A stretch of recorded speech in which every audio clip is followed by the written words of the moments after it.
It is I, Peerless Drew, here to talk to you about some robots and stuff. You don't know.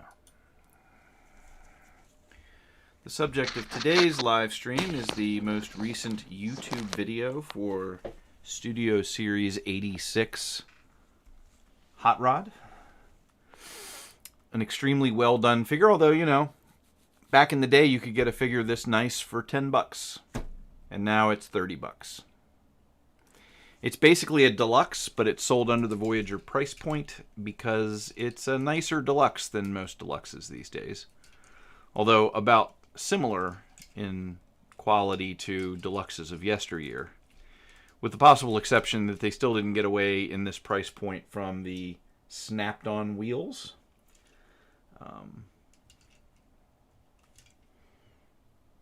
I mean, it does let you have a hubless design, but you need the pass-throughs for the snap component, the snap ridges, so I don't know.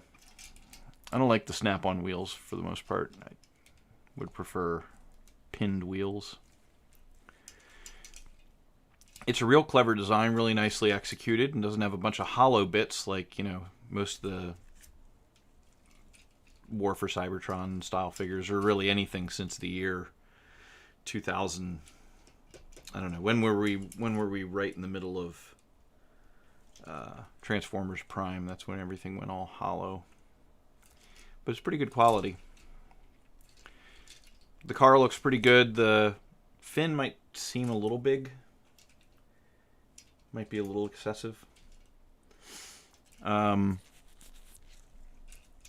instructions kind of skip around, but the way I like to do it to avoid any parts parking, I just want to move things once if I can, is you open the hood, you put away these fender bits, you go ahead and untab the arm and flip it around.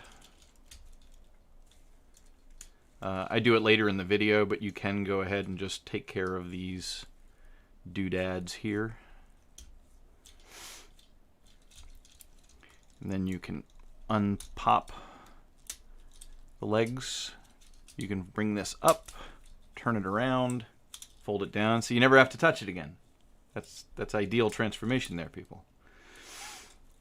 Spread the legs out and pop these open, unfold the knee joint, unfold the foot. We'll do that on the other side, and we'll do the other steps in a second. And then you fold this up, and then fold it over to form his calf. It's a pretty nice touch. I mean, it doesn't make it like that masterpiece grade where it looks like the calf from the back, but then again, if it was a masterpiece figure, it would have a huge backpack that wouldn't exactly look like the figure from the back either. So I don't know. It's all about trade-offs. Turn the waist around, untab this and bring it down. Bring up this component here. Flip it around. Helps to just go ahead and get the head out of the way at some point along the line. Flip down the hood now. Flip down this part. Flip this up and tab. And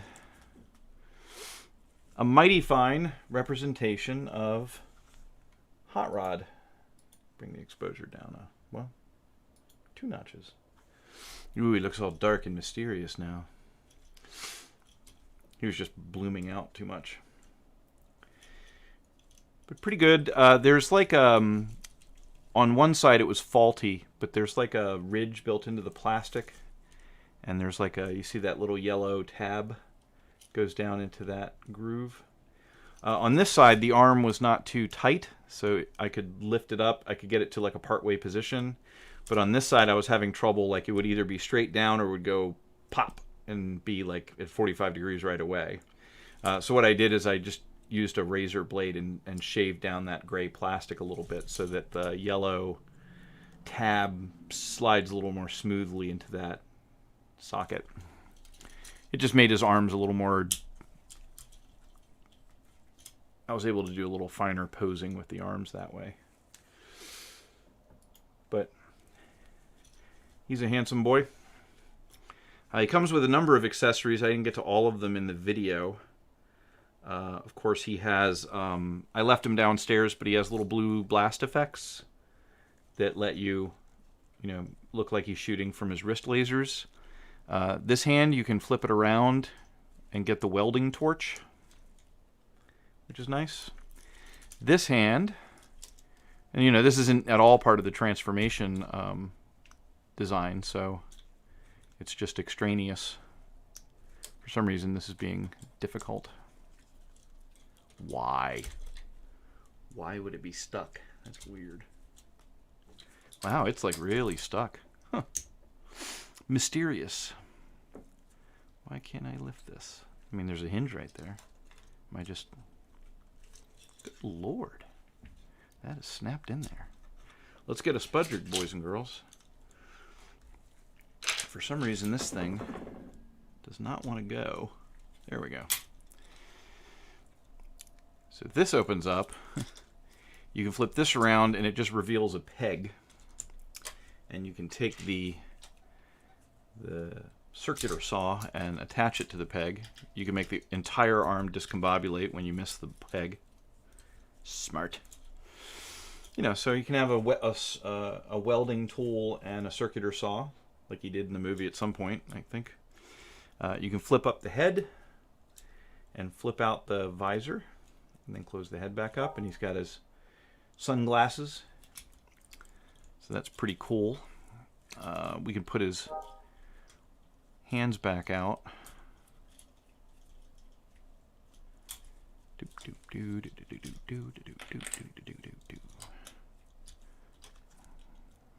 we go. Because he can hold his guns, which he also has. So he's got 2 guns. I don't know if he had 2 guns in the movie. I don't remember. The hands are partially articulated. They have a single joint there. You do have to kind of open them up a little bit to fit the gun posts in. But he's got some guns. And then he also comes with the Matrix of Leadership. It kind of has a particular direction. This side, it's hollow. Take a little drinking cup. You can kind of hook the Matrix like I did in the video. You can hook the Matrix onto his thumbs so he can hold it, and he can be like, oh, you've got the touch, you've got the power. And the Matrix does come with its own blast effect or lighting effect, if you will. It can kind of peg onto it. So it's like generating the light. The light, it'll lead them out of the darkness, or whatever the saying was. So it's a deluxe-sized figure in the style of deluxes of yesteryear. You see his thighs are actually 2 panels screwed together, so they're not hollow. It does have a little hollow in the back of his hip. But all in all, I mean, it's not hollow. There's no hollows, which is nice. So you are kind of getting your money's worth, so to speak. I mean, you can't just compare prices to yesterday's prices, but you used to be able to get deluxes like this all the time for like $10.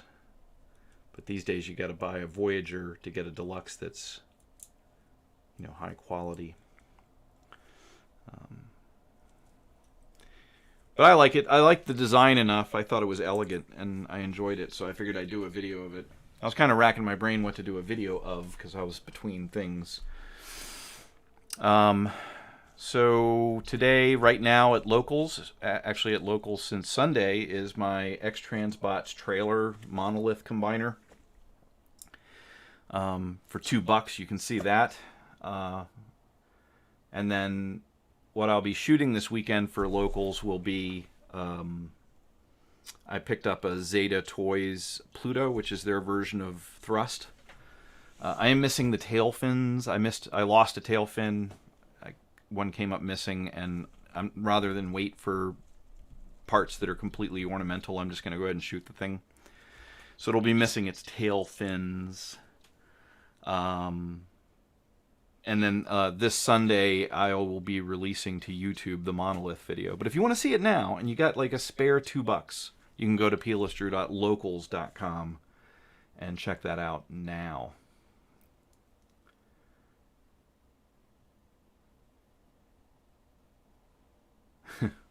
Well, it wasn't planned that way, Twisted Vids. Anywho, that's it. It was just a basic video, a basic figure.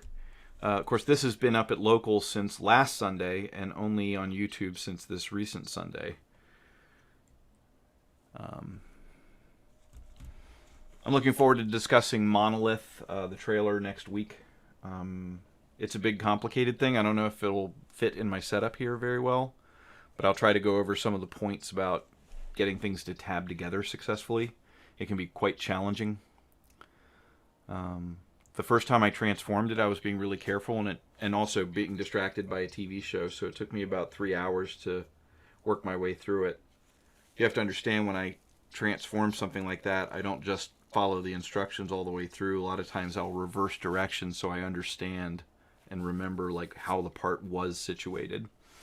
It comes in trailer mode, as you might imagine, because that's the most packed away mode. But it was quite a challenge to sort out what the instructions were trying to tell me in some cases. But I look forward to talking about that figure. How much does this guy cost? In the US, he's in the $30 Voyager price point. So like I said, he's like a high quality deluxe figure of yesteryear packaged as a Voyager, and because maybe they felt guilty about the whole thing, they included a lot of accessories. You got the two guns, again, they're missing from this presentation, but the wrist blast effects, the blast or the lighting effect of the Matrix comes with the Matrix, and it comes with his circular saw. But he's real nice. He's a real nice figure. Yeah, I mean, $30, not the end of the world, given the new exchange rates and shipping costs and engineering costs and whatever made all the prices go up since 10 years ago. But I do miss getting figures that were about this quality for only $10 once upon a time. But it's similar in principle to their the War for Cybertron Earthrise Optimus. Was basically a Voyager-sized figure, but it was packaged as a Leader-sized figure with that kind of crappy trailer that it was packaged with. And that, again, I did a video on that because it was like a high-quality Voyager figure. It wasn't all hollow. So it was a high-quality Voyager figure packaged as a Leader-sized figure at the Leader price point. Although at that case, like you're talking about, I don't know, either way it's like $20 more, $15, $20 more either way, but I don't know if that trailer was worth $20 back then. I'm sort of starting to prefer not getting a lot of accessories since they always seem to stay in the box. Yeah.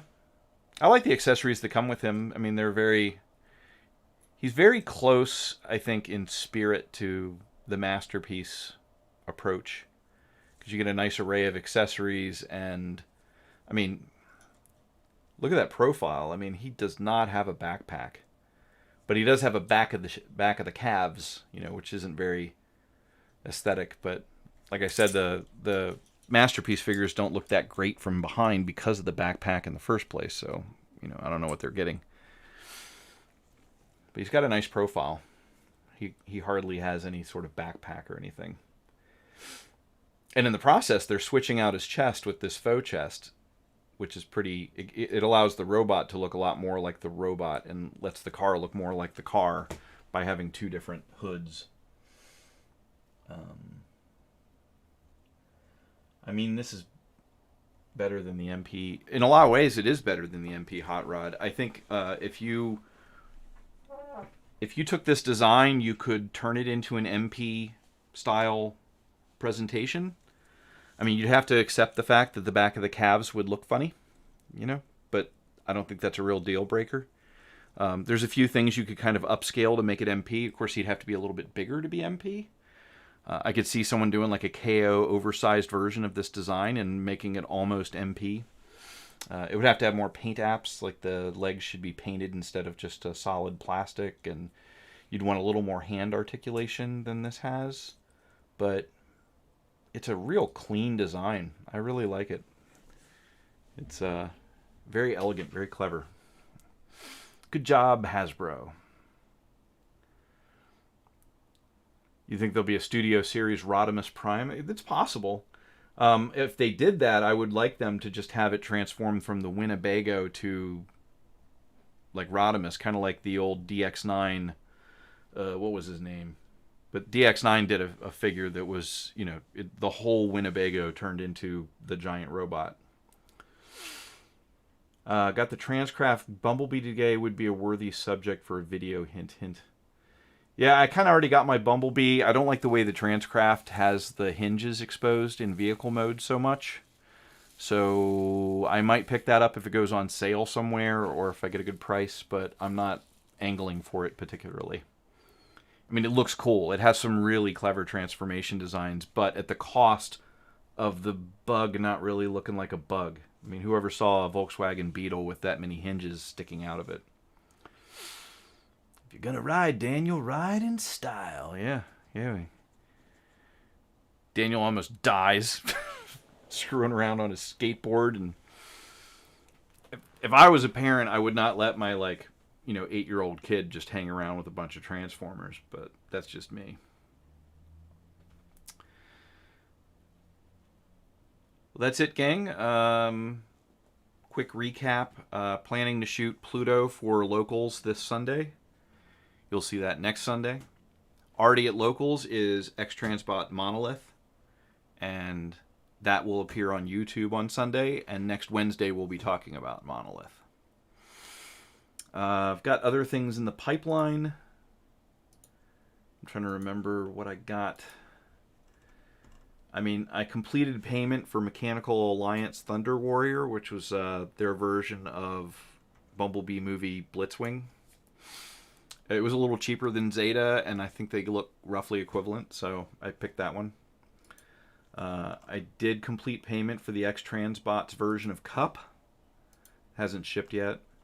And I have completed payment for the Lemon Tree toys, the Shockwave that turns into the Decepticon ship from the movie. And let's see, what else did I do? Oh, and the Devil Savior compressor, the Overload, the Devil Savior hips are on their way in, so I've got that paid for. But nothing on its way to be delivered yet. So I'm not sure after I finish with Zeta Pluto what I'll shoot the following Sunday. I might have to get back into some sort of studio series that I've overlooked, or maybe go back to an old masterpiece that I never did. I don't know. I'll have to think of something before then. I'm sure I will. I've managed to do it every week.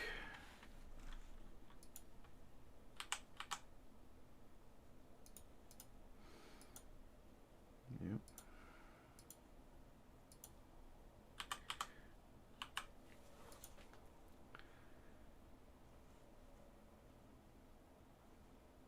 That's what we have to discuss. Let's see. Hello there. The Shockwave, that one, they called the Purple Potato, or did I dream? They call it the Purple Potato. They do indeed. Is the title supposed to say 86 because it says 89? Well, I certainly meant to say 86.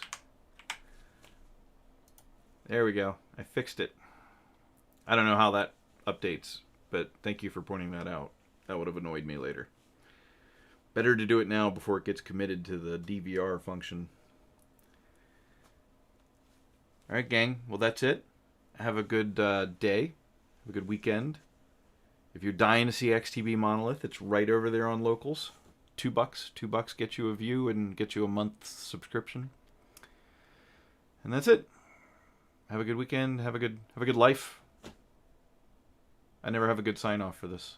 My sign-off is my awkward sign-off. That's my trademark sign-off. It rambles on too long, and then maybe just suddenly it cuts.